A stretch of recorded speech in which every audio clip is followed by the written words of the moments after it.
미얀마 군부 쿠데타에 맞서 자유와 민주주의를 열망하는 시민들의 항쟁이 이어지고 있습니다. 15일 현재 희생자가 100명을 넘어선 가운데 미얀마 거주 한인들은 미얀마의 안정을 위해 기도해 줄 것을 요청했습니다. 4대강 자연화 시민위원회 등 환경시민단체들이 이명박 정권 당시 국가정보원의 4대강 사업 반대 민간인 불법 사찰을 규탄했습니다. 이들은 이명박 정부 국정원이 4대강 사업을 강행하기 위해 민간인 불법 사찰을 벌였다고 주장하며 책임자 처벌을 촉구했습니다.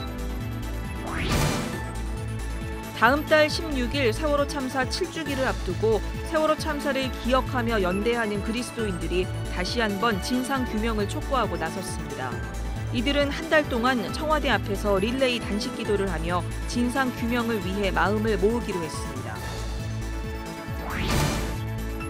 예장통합총회 신정호 총회장이 명성교회 김하나 목사를 위한 탄원서를 법원에 제출한 것은 무책임하고 몰상식한 행보라는 비판의 목소리가 나왔습니다. 여러분 안녕하십니까? CBS 뉴스입니다. 미얀마 군부 쿠데타에 맞서 자유와 민주주의를 열망하는 시민들의 항쟁이 이어지고 있습니다. 15일 현재 희생자가 100명을 넘어선 가운데 미얀마 거주 한인들은 미얀마의 안정을 위해 기도해 줄 것을 요청했습니다. 송주열 기자의 보도입니다. 미얀마 군 경에 맞선 시민들의 모습입니다. 일촉즉발의 상황이지만 시민 시위대 선봉에 선 개신교인들이 미얀마의 민주주의와 평화를 위해 기도합니다.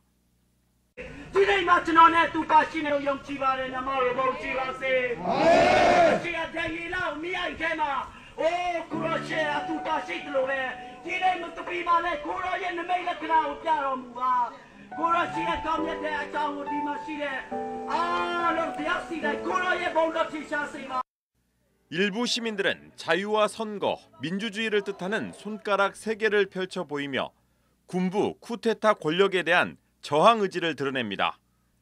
미얀마 거주 한인 A씨는 현재 미얀마를 위해 할 수 있는 것은 기도뿐이라고 말합니다. 미얀마 사회주의 종식을 앞당긴 88 항쟁 경험이 있는 미얀마 시민들이 군부 쿠데타 세력에 맞서 물러서지 않고 있는 상황에서 군부가 계엄령을 선포하면서까지 유혈, 강경 진압에 나서고 있기 때문입니다. 지금 상황으로는 그거밖에 없고 기도하는 가운데 정말 하나님께서 원하시는 것이 뭔지. A씨는 135개 종족이 모여 살고 있는 미얀마에 중국과 미국이라는 대외적 변수가 존재하는 상황이어서 끝을 쉽사리 예측할 수 없는 상황이라고 말했습니다. A씨는 내전으로 확대되는 상황만은 막아야 한다며 한국교회가 미얀마의 안정과 회복을 위해 기도해 줄 것을 요청했습니다. 개신교계가 경제적 어려움과 코로나19 쿠데타 정권의 억압까지 겹친 미얀마 국민들을 위해 모금 활동을 벌이는 것과 관련해 5월에나 후원 루트가 드러날 것 같다고 전망했습니다. 섣불리 지원에 나섰다가 자칫 군부로 자금이 흘러들어갈 수 있다며 주의를 요청했습니다. 한국 쪽에서 반군 쪽에 연결해서 제가 그거 잘못하다가는 그렇죠. 예. 진짜 조심해야 돼요. 그게 잘못하다가는 오히려 기독교인들을 돕는 게 아니라 핍박하는 데 도움을 줄 수가 있겠군요. 그렇죠. 예. 군경의 감시 강화로 익명 인터뷰에 응한 A씨는 민주화 시위가 안정되면 우리 정부나 미얀마 상인회, 선교사 네트워크를 활용해 가난한 사람들에게 후원 물품과 코로나19 방역 물품이 전달되면 효과적일 것이라고 당부했습니다. CBS 뉴스 송주열입니다. 미얀마 군부의 폭정이 이어지는 가운데 한국기독교장로회도 미얀마의 민주주의와 평화를 위해 기도를 당부하고 나섰습니다. 기장총회는 선교 협력 관계에 있는 미얀마 장로교회가 군부의 억압으로 어려움과 고통을 당하고 있다며 기도 운동을 제안했습니다. 기장총회는 매일 정오에 1분 동안 마음 모아 기도하기와 사순절 기간 동안 매일 한 끼를 금식해 모금 동참하기 등에 함께 해달라고 말했습니다. 4대강 자연화 시민위원회 등 환경시민단체들이 이명박 정권 당시 국가정보원이 4대강 사업에 반대하는 민간인을 불법 사찰한 것을 규탄했습니다. 이들은 오늘 세종문화회관 앞에서 기자회견을 열고 이명박 정부 국정원이 4대강 사업을 강행하기 위해 민간인 불법 사찰을 벌였다고 주장하며 책임자 처벌을 촉구했습니다. 이들은 당시 국정원의 불법 사찰은 시민단체와 종교계, 학계 등 광범위하게 이루어졌다며 분명하게 책임을 묻겠다고 말했습니다.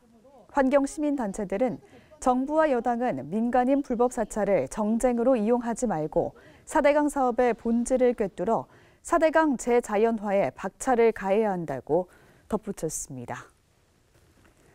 4월 16일 어떤 날인지 기억하시죠? 올해로 벌써 세월호 참사 7주년이 됐습니다. 하지만 여전히 진상은 규명되지 않고 있어서 많은 이들의 안타까움을 사고 있는데요. 세월호 참사 7주기를 맞아 세월호 참사를 기억하며 연대하는 그리스도인들이 진상 규명을 촉구하며 릴레이 기도를 시작했습니다. 이승규 기자의 보도입니다. 2014년 4월 16일 부활절 예배를 준비하던 교인들은 충격적인 소식을 들어야 했습니다. 제주도로 수학여행을 가던 학생 등이 탄 세월호가 진도 앞바다에서 침몰하는 참사가 일어난 겁니다. 세월호 가족을 비롯한 많은 사람들이 진상규명을 외쳤지만 7년 동안 밝혀진 건 거의 없습니다. 검찰이 세월호 참사 특별조사단을 꾸려 1년여 동안 수사를 벌여왔지만 여러 의혹들을 무혐의 처리하면서 많은 이들을 분노하게 했습니다. 복음주의권과 에큐메니컬 단체들도 세월호 참사를 기억하며 연대하는 그리스도인을 결성해 진상규명과 관련자 처벌 등을 주장해왔습니다. 하지만 청와대를 비롯한 정치권은 여전히 묵묵부답입니다.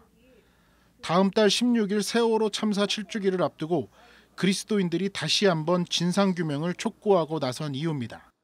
저희가 또한 이 고난주간을 보내고 있고 그리고 이제 딱 7주기 한 달 남았는데요. 이 시기에 우리가 정말 간절한 마음으로 7주기 전까지 진상규명을 이루어지기를 바라는 마음으로 정말 하나님께 마지막으로 기도한다라는 심정으로 이렇게 모였고요. 이들은 한 달 동안 청와대 앞에서 단식 기도를 함께합니다. 오전 8시 여는 예배를 시작으로 낮 12시에는 피켓 시위를, 저녁 7시 닫는 예배 순으로 진행합니다. 한국 기독교 장로회 생명선교연대를 시작으로 각 단체와 개인 누구나 동참할 수 있습니다. 하지만 일부 보수교인들에게 세월호 참사는 여전히 불편합니다. 근거 없는 말로 세월호 가족을 비난하는 등 상처를 주고 있습니다. 세월호 가족을 도왔고 진상규명을 함께 외쳐온 최홍국 목사는 그리스도인이라면 당연히 생명을 존중해야 한다며 진상규명과 책임자 처벌에 마음을 모아달라고 당부했습니다.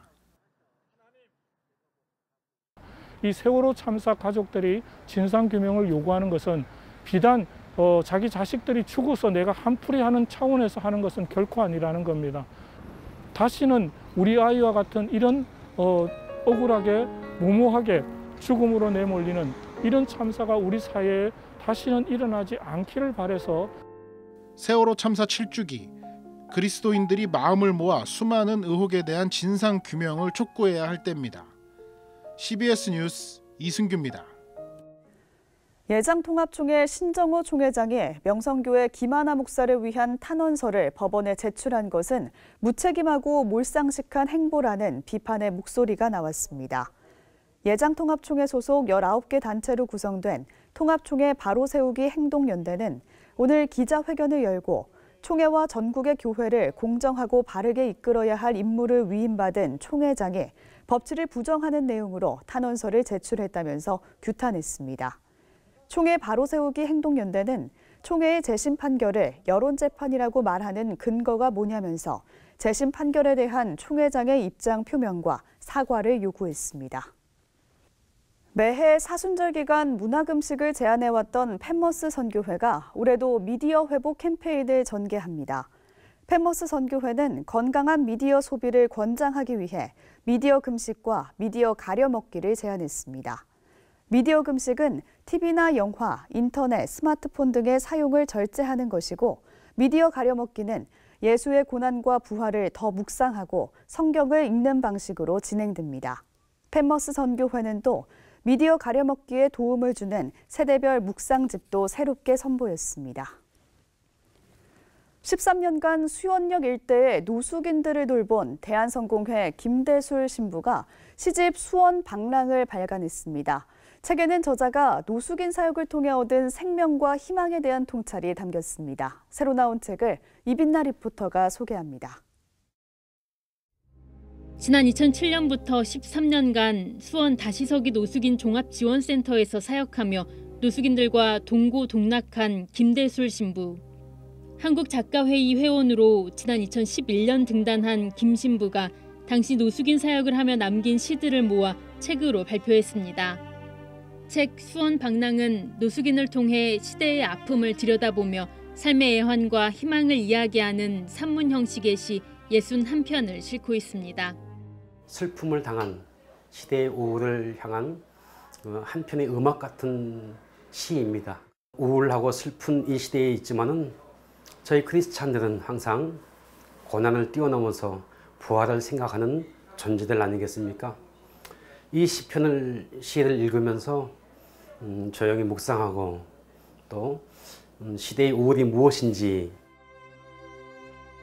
총 5부로 구성된 책은 오펜바흐의 첼로 연주곡인 자클린의 눈물 등 여러 클래식 음악을 각 부의 주제로 소개하며 음악적인 장치를 통해 시에 흐르는 슬픔의 정서를 중화시킵니다. 저자는 책의 수익금 전액을 평화통일운동을 위해 사용하겠다고 밝혔습니다. 거리에 계신 노숙인들과 노숙인들이 생산되어지는 근본적인 원인인 한반도의 분단의 원인이 있다고 생각됩니다. 그래서 이 시대의 우울을 보면서 어떻게 책임을 질 것인가, 한 성직자로서 어떻게 책임을 질 것인가를 생각했었습니다. 결국은 남과 북, 북과 남이 평화적인 공존과 또한 멀지 않은 시일 안에 평화적인 통일을 기원하는 메시지가 저의 깊은 마음속에 있는 것이죠. 한양대 교목실장 이천진 목사가 찬송이 담긴 영적 의미를 찾아가는 책 찬송과 영성을 펴냈습니다. 저자는 인간이 하나님을 만나는 통로는 하나님의 소리인 말씀과 찬송이라며 성서에 등장하는 찬송과 그 의미를 소개하고 찬송가에 실린 곡들과 한국 음악이 지닌 영적 힘 등을 설명합니다. 기독교 영성을 이해하기 쉽게 설명하는 책 기독교 영성 산책이 출간됐습니다. 서울장신대 정병준 교수가 저술한 책은 영성신학이 무엇인지 이야기하고 고대 기독교의 영성과 중세 서방교회의 영성, 종교개혁 시대의 영성과 20세기 영성 등 기독교 영성을 시대별로 구분해 설명합니다. CBS 뉴스 이빈나입니다.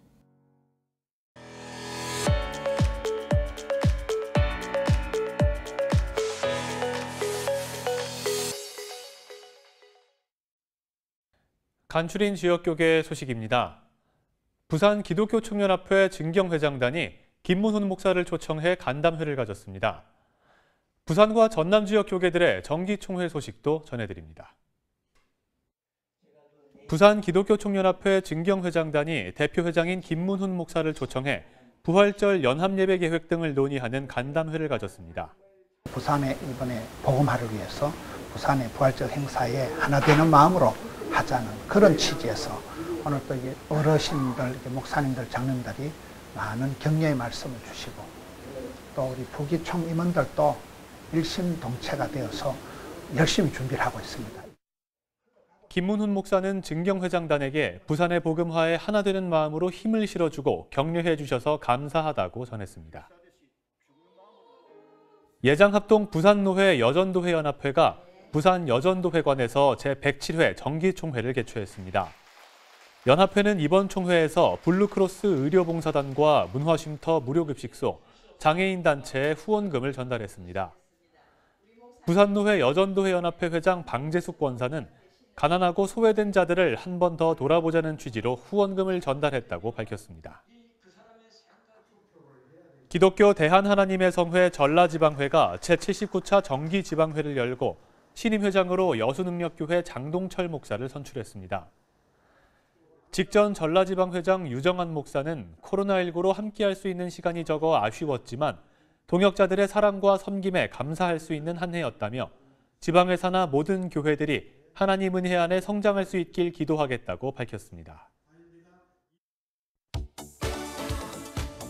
대한예수교장로회 백석총회 임원회가 코로나19로 더욱 어려운 시기를 보내고 있는 서울역 거리 노숙인들을 찾아가 예수 그리스도의 사랑을 나눴습니다. 백석총회 임원회는 지난 11일 서울역 인근에 위치한 노숙인 무료 급식소 따스한 체험터를 방문해 한 끼 식사와 함께 마스크와 손 소독제 등 방역 물품을 선물로 전달했습니다. 대구 서문교회 이성헌 원로 목사가 어제 대구 동산병원에서 향년 97세를 일기로 하나님의 부르심을 받았습니다. 고 이성헌 목사는 예장합동 73대 총회장과 총신대 이사장, 성서공회 이사장, 대구신학교장 등을 역임했습니다. 기독교 사회선교연대회의와 전국목회자 정의평화협의회, 한국기독교교회협의회 인권센터 등이 참여하는 미얀마 민주화를 위한 기독교 행동이 오는 18일에 출범식을 갖습니다. 기독교 행동은 향후 모교 기도회와 온 오프라인 캠페인, 미얀마를 비롯한 아시아의 민주화 역사를 학습하는 공부 모임 등을 통해서 민주화 평화의 가치를 나누는 다양한 활동을 계획 중이라고 밝혔습니다. 사단법인 평화통일연대는 편견 없이 북한을 들여다보고 새로운 한반도 시대를 꿈꾸는 사람들을 위해 평화통일 아카데미를 엽니다. 숭실대 김회건 교수와 미래나눔재단 윤환철 사무총장, 뉴코리아 윤은주 상임대표 등이 강사로 나서며 강의는 오는 31일부터 매주 수요일 저녁 6시 30분에 시작합니다.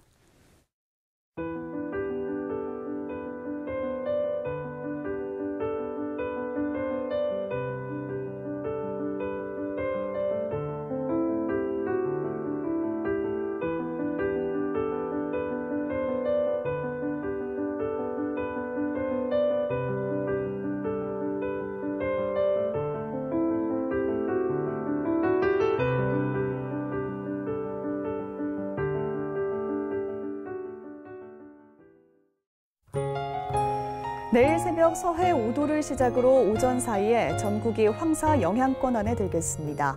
호흡기나 알러지 질환자의 경우 건강관리에 각별히 유의하셔야겠습니다. 내일 아침 최저기온은 영하 1도에서 영상 13도, 낮 최고기온은 11도에서 21도로 예상됩니다. 이상으로 뉴스를 마칩니다. 함께해 주신 여러분 고맙습니다.